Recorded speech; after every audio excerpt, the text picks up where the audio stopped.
It happened on a Tuesday, not that the day itself held any real significance, but it's etched in my memory because that's when everything broke.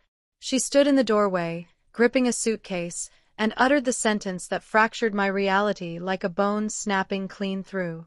I'm going to stay with my ex for a month. He's struggling, and I need to help him recover. Not a mutual friend. Not a family emergency. Her ex-boyfriend. I laughed, not out of amusement, but because sometimes laughter is the only defense left when your insides are being gutted by betrayal. Our daughter was at the kitchen table, only half paying attention, thumbing through her phone. She looked up, gave a nonchalant shrug, and said, "It's just 30 days, Dad. You're overreacting." That was the instant something shifted inside me. Not rage, at least not yet. Just an eerie quiet. 17 years of marriage. We built everything from the ground up, paycheck by paycheck, clinging to caffeine-fueled dreams and hope. We had little routines, morning walks through the neighborhood, tending to the garden out back, lazy Sundays doing absolutely nothing together. I loved her deeply, completely. I adored the way her face lit up when she sang along to those worn-out vinyl records. The scar above her eyebrow always felt like a secret only I was meant to know. Even her hatred for cilantro made me smile. And our daughter, she was the living, breathing echo of all the good things we used to be. But maybe love doesn't shield you. Maybe love is the soft spot, the place the wolves sink their teeth into. I sensed the shift 2 months before her announcement. Her phone was always face down. She began wearing lipstick and mascara just to pick up milk. The late-night showers became frequent. And there was a scent on her skin, something unfamiliar, something that didn't come from me. I brought it up once. She brushed it off. I never mentioned it again. I just paid attention. She mistook my silence for defeat. She couldn't see the strategies building behind my quiet eyes. When she walked out, I didn't protest. I even helped her carry her things to the car, pressed a kiss to her cheek, smiled. Let them both think I was the broken one. While she played caretaker to her ex's emotional wounds, I became something else, something colder, sharper. I hired a private investigator, one who didn't ask questions, just delivered answers, pictures, messages, call logs, time-stamped proof. She wasn't offering emotional support. They were pretending to be a couple again, sleeping in the same bed I paid for, eating meals on dishes I used to wash. And our daughter, she went to see them, laughed with them, spoke his name like he belonged there. I didn't scream.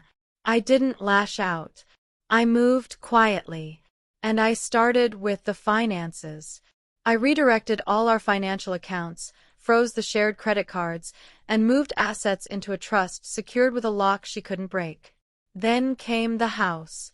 My attorney, tough and pricey, urged me to file for divorce while she was still living with him. Grounds, abandonment and infidelity, solid as steel. She wouldn't get the house, or a penny beyond what the court required. I kept meticulous records.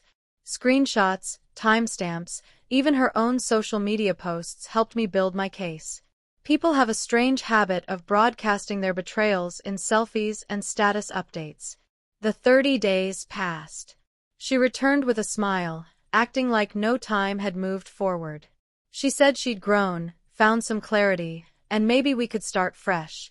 I handed her the divorce papers, tucked inside a plain folder. Her expression crumbled. She stared at me as if I was the one who'd stabbed her in the back. "You can't be serious." I was cold and resolute. The hearing was brief. She stumbled over her words, cried, lied. Her ex didn't appear.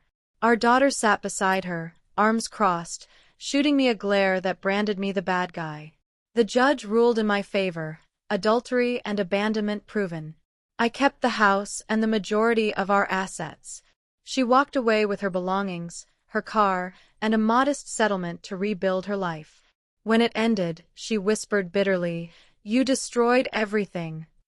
I met her gaze and said, "No. I just stopped pretending it was worth saving." A week later, our daughter came to the house, trying to guilt me. She claimed I was punishing both of them. Said love should mean forgiveness. I didn't shout or argue. Instead, I showed her the evidence, photos, messages. Her mother tangled with another man while lying to my face. She turned pale and broke down in tears.